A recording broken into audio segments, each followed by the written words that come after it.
আজ এই ভিডিওতে তিনটে গুরুত্বপূর্ণ আপডেট দেব।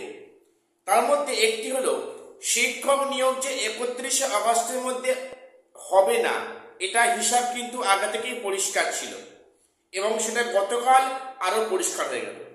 নাম্বার টু, রিজিয়ন ভিত্তিক সেখানে যে ভেরিফাই প্রক্রিয়াটা একটু আলাদা হচ্ছে, কোথাও নিয়ম শিথিল, কোথাও নিয়ম খুব কড়া। এটা কেন হচ্ছে? এবং যাদের কাউন্সেলিং প্রক্রিয়া হয়ে গিয়েছে তাদের পিভিআর এবং মেডিকেল চেক আপ কবে নাগাদ হবে, যেটা হচ্ছে কিন্তু মধ্যশিক্ষা পর্ষদ পরিষ্কার লিস্ট প্রকাশ করেছে কোন জোন কবে এবং কোথায় মেডিকেল চেক আপ হবে। আমি সে নিয়ে আজকে আলোচনায় আসছি। ভিডিওটা স্কিপ না করে সবটা দেখো এবং সবাই চ্যানেলটা সাবস্ক্রাইব করে দিও এসএসসি পিএসসি গুরুত্বপূর্ণ আপডেট পাওয়ার জন্য। আজকে প্রথম যেটা বলবো, নিয়োগ প্রক্রিয়া যে ডেডলাইন দেওয়া হয়েছে 31শে আগস্টের মধ্যে, সেটা যে সম্ভব হবে না সেটা অনেক আগেই আন্দাজ করা গিয়েছিল।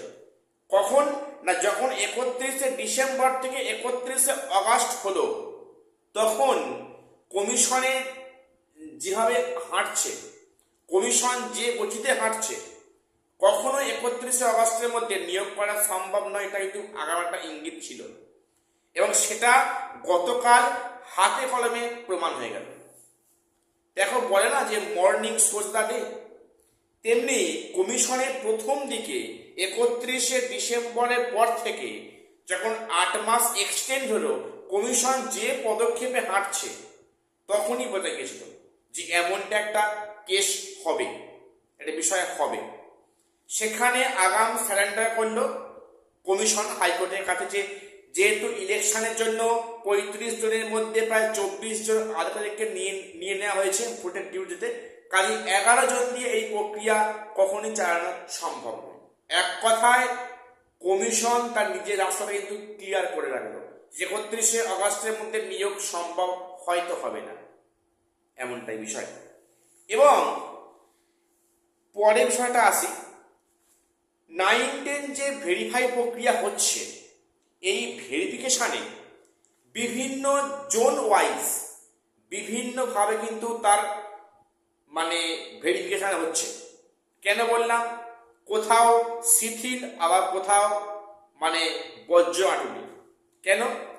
কয়েকটি জোন থেকে অভিযোগ আসছে, যেটা ক্যান্ডিডেটরাই বলছে যে সেখানে বিভিন্ন ডকুমেন্টসের ক্ষেত্রে একটা হেরফের হচ্ছে অন্যান্য রিজিয়ন থেকে। যেমন as for example, NCT approve যে বা এনসিটি যে অর্ডার কপিটা আছে, সেখানে কোনো জোন সেখানে শুধুমাত্র অ্যাপ্রুভ কপিটা দেখছে, কোন ইয়ারে সেটা কিন্তু দেখছে না বা কোনো সমস্যার সৃষ্টি করছে না। কিন্তু কয়েকটা জোনে হচ্ছে কি, সেখানে এনসিটি অর্ডার কপিতে যে ইয়ারে বিএড পাস করেছে সেই ইয়ার থাকা চাই, এমনটাই বলছে, না হলে বলছে গ্র্যান্ট হবে না। একটা বিষয় যেনারা ওখানে আছেন আধিকারিকরা, যারা ভেরিফাই করছেন, তাদের জানা উচিত বা এটা অবশ্যই অবগত হওয়া উচিত যে এনসিটি কিন্তু প্রতি বছর কোনো কলেজকে লিখিত অ্যাপ্রুভাল দেয় না, সেখানে একটা সাল ধরে অ্যাপ্রুভাল দেওয়া হয়। কোনো কলেজকে এনসিটি প্রতি বছর রেগুলারলি অ্যাপ্রুভ কপি প্রোভাইড করে না, সেক্ষেত্রে কিন্তু সমস্যা হয়। এবং কিছু রিজিয়নে এগুলো অ্যাকসেপ্ট করছে না, তাদেরকে পুনরায় ডেট দিয়ে অন্তত সেই সার্টিফিকেটের উপরে কলেজের একটা লিখিত স্ট্যাম্প ছিটমহল এবং যেন কলেজ লিখে দেয় এই মর্মে যে এই কলেজটি এই ইয়ারেও এনসিটি অ্যাপ্রুভ ছিল। এবং তাই নয়, সেখানে ইডাব্লিউএস যে সার্টিফিকেটগুলো আছে, অনেকে কারেন্ট ইয়ারের দেখছে না, প্রিভিয়াস ইয়ার দেখছে ইত্যাদি অনেক কিন্তু অভিযোগ আসছে। এগুলো রিজিয়ন ভিত্তিক ডিপেন্ড করছে কে কিভাবে ভেরিফিকেশন কাজটা করছে, কোন টেবিলে কি হচ্ছে, একটা ডিপেন্ড করছে, ভ্যারি করছে।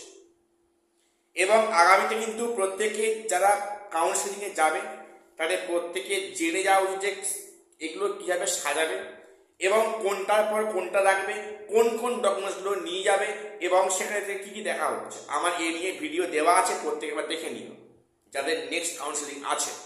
9th মধ্যে বললাম। এবারে যাদের কাউন্সেলিং প্রক্রিয়া হয়ে গেছে একাদশ দ্বাদশে, যাদের কাউন্সেলিং প্রক্রিয়া হয়ে গিয়েছে তাদের ক্ষেত্রে পিভিআর এবং মেডিকেল চেক আপটা কবে নাগাদ হবে?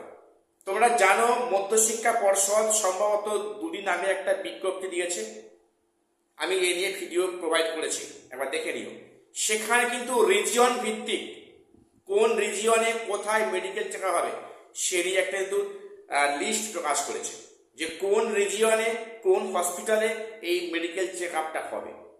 তবে কিন্তু মধ্যশিক্ষা পর্ষদ, পুলিশ কমিশনার এবং সেখানে পুলিশ সুপারকে রেকমেন্ড করেছে যে তাড়াতাড়ি বিষয়গুলো ছেড়ে দেওয়া হয় এই ক্যান্ডিডেটের ক্ষেত্রে। এবং যে হাসপাতালের যে স্বাস্থ্য সচিব বিভিন্ন হসপিটালে আছে তাদেরকেও চিঠি লিখে বলা হয় যে যাতে করে এই কেসগুলো আগে ছেড়ে দেওয়া হয়, অর্থাৎ যেন অতি সত্তর মেডিকেল চেক আপ দিয়ে রিপোর্ট প্রোভাইড করা হয়। সুতরাং এখানে কমিশন যেটা বলছে যে তারা কিন্তু এই প্রক্রিয়াটাকে অতি সত্বর শেষ করতে চাইছে। আশা করা যাচ্ছে আগামী 1 মাসের মধ্যে এই প্রক্রিয়া সমাপ্ত হবে। এখন তোমাদের কি করণীয় শুনে নাও।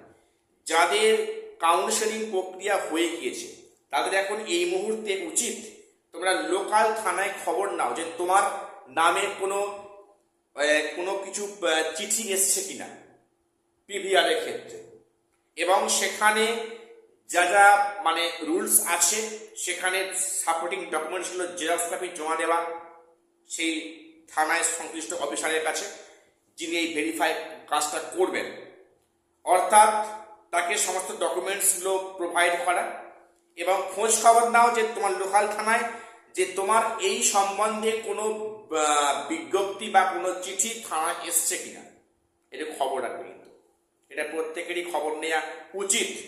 আমি এর পাশাপাশি তোমাদের আরেকটা বিষয় বলবো, যারা স্কুল চুজ করেছো তোমাদের এখন সময় আছে, তোমরা একবার স্কুলে গিয়ে ঘুরে আসো, ওই সাবজেক্টে ভ্যাকান্সি স্কুলে আদৌ আছে কিনা এবার দেখে আসো।